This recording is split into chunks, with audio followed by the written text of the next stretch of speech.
Hey guys, Eli Copperman in the house. What is up? My god, it's been so long, hasn't it? Been been so long since I've done one of these. And there's a good reason for that. College, going to another college, personal life, all that good jazz.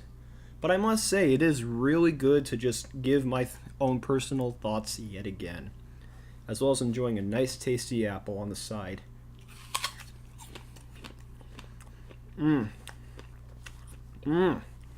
So good. Mmm. This apple's actually not all that great, but I've had worse.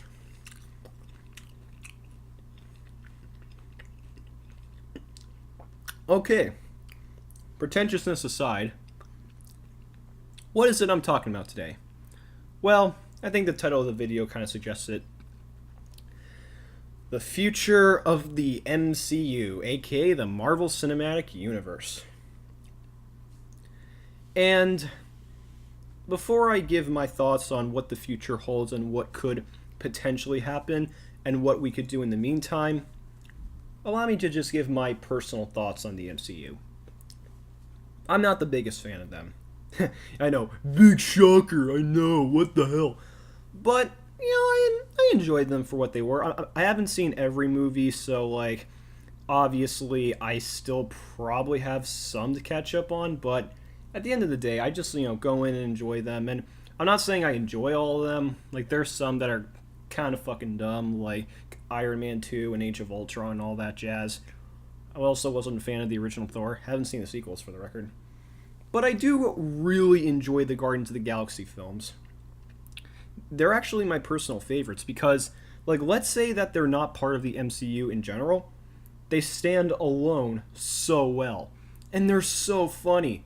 James Gunn's formula for that for those two films worked so well. And it's so great that they were able to balance humor, pathos, and these amazing special effects at the same time. And in addition to that, James Gunn is doing pretty well, but we'll get to him a little later. But of course, there's going to be Marvel's EndGame, which, at the time I'm recording this, is already out for all to see, although I'm sure a lot of you have already seen it beforehand. It's early screening tickets and all that jazz, so the film's already grossing a shit ton of money. But, as of EndGame, and actually as of the upcoming Spider-Man Far From Home, which will most likely... not most likely, what are you talking about? It'll be out in July. So, with all that said and done, why am I mentioning that? Well, as some of you probably don't know, after those two films, the MCU is going to take a break. That's right. They're going to take a break after those two so they can settle down and, I guess rework, or maybe not rework, but just plan stuff for the future, other films. So, you might be wondering, what are these possible ideas? Well, my theory is that they're probably going to have a new generation of superheroes. And quite frankly, I have absolutely no idea what these new superheroes could be, as I'm not even all that familiar with a lot of Marvel characters to begin with.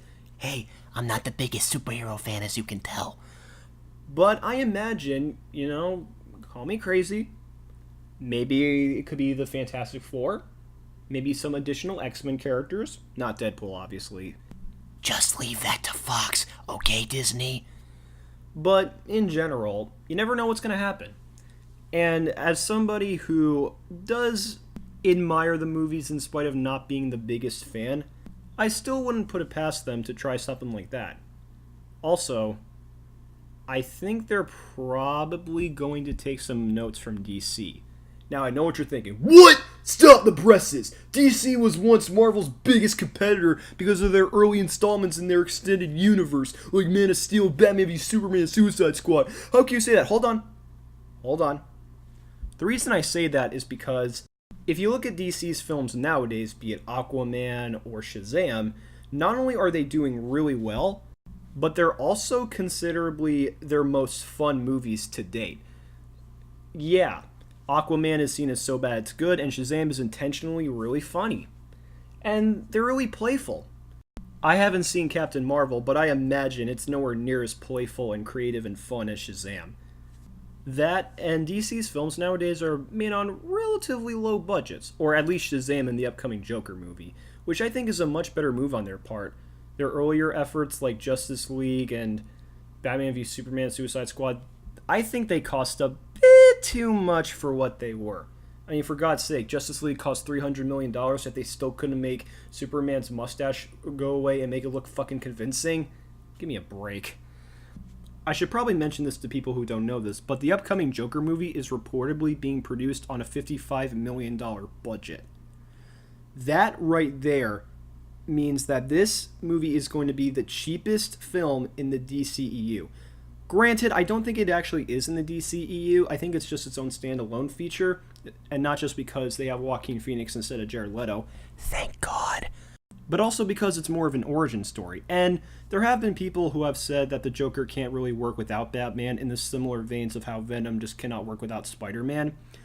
But I would argue that that's actually not the case. In fact, I would make the argument that you can make a standalone Joker movie and barely connect it to anything related to Batman, let alone Gotham. You could just make it a simple origin story of a really twisted human being who ended up just having the absolute worst day of his life, which ended up causing him to go ballistic, just like that. So in a way, it's a pretty interesting commentary on how already messed up human beings can become even more messed up if you constantly fuck with them. Now, admittedly, I'm not exactly sure how Todd Phillips, being the film's co-writer and director, is the best fit. I'm not saying it's a terrible choice, but his past mainly consists of raunchy comedies like the Hangover movies and Old School and all that jazz. But, hey, I could be wrong. You never know what could happen. I mean, for goodness sake, James Gunn made some really edgy movies before making Guardians of the Galaxy, and that movie turned out great. So, you never know. But anyway, so with all that said, now I don't think Marvel's really going to make their films low budget per se, but I imagine with the MCU, they'll probably be focusing a lot more on characters that the public barely knows about. Either that, or they'll just make their own weird little standalone movies of villains that get the spotlight. You never know. Hey, for all we know, we could get a whole Thanos prequel. No, I changed my mind. Don't let that happen. Oh, God, don't let that happen. But either way, I think there's just a lot of possibilities overall. And, you can just call me crazy and just say, oh, you're just spewing a bunch of bullcrap. But, like I said, you never know. There's a million possibilities in the MCU. The MCU has been going on for more than a decade at this point. Who would have ever thought that after one Iron Man movie, or two, I should say, a Hulk movie, and a freaking Thor movie, that we would get in the Avengers just like that, and then all these new films coming to contain this one epic conclusion until their break is over. And by the way, folks, I should probably mention, one of the films that's coming after the break, without a doubt, is Guardians of the Galaxy 3, directed by James Gunn. Yep, James Gunn is back to direct that movie. And admittedly, this is not new. Like, everyone has known this since last month. But the reason I'm just so happy to mention it again is because after that whole controversy that happened to James Gunn, that, to be honest, he really didn't deserve that much hatred. I know that stuff he made on Twitter was, it was kind of messed up, but one, it did not reflect him at all, and he acknowledged this.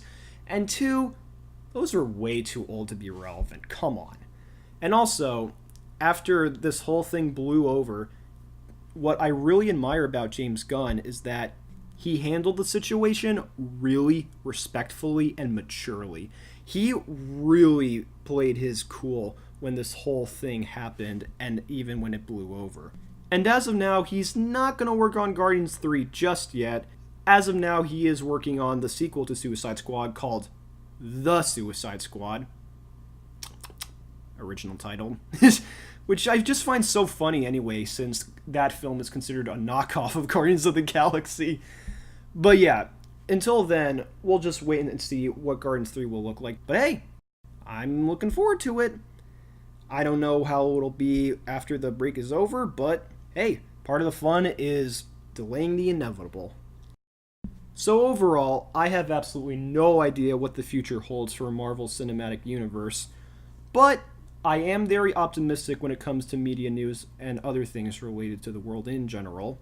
So, I am going to hold off on them and just hope for the best that what they're planning is just as good, if not better, than what they've already given us within the past 11 years.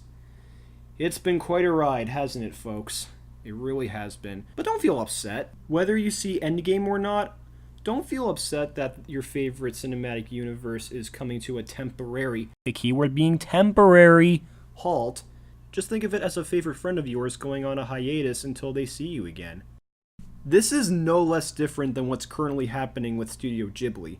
Many people felt, oh no, the studio's shutting down, no, no, no, no, back in 2014. That's what they said. But in actuality, they were just going on a temporary hiatus until they could figure themselves out after Isao Takahata and Hayao Miyazaki retired. That is until Miyazaki came out of retirement for the umpteenth time to make yet another movie, which reportedly is set to be released in the summer of 2020. So, once again, folks, this stuff can happen. Gravity Falls went through it, Steven Universe went through it. For all we know, maybe Disney and Pixar will go through it. You never know. But once again, don't feel sad that your favorite cinematic universe is coming at a temporary stop. As long as you keep holding on to your memories of those amazing films that you cherish so much, you'll feel at ease with the closure that those works gave you. As my favorite doctor once said, don't cry because it's over, smile because it happened.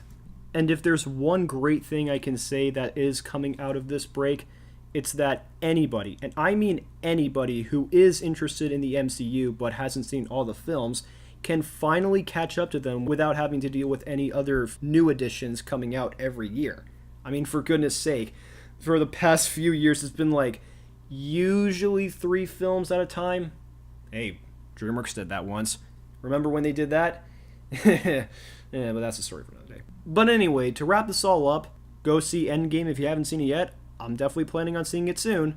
And just enjoy the Marvel Cinematic Universe at this current time before they take their break officially, so you can finally end off with a proper bang. Temporarily, of course. But anyway, what do you guys think of the MCU? Do you enjoy their movies? Do you not really care for them? What's your favorite? What's your least favorite? Or what's your favorite superhero movie in general? Comment below, let me know, and until then, see you guys later. So good.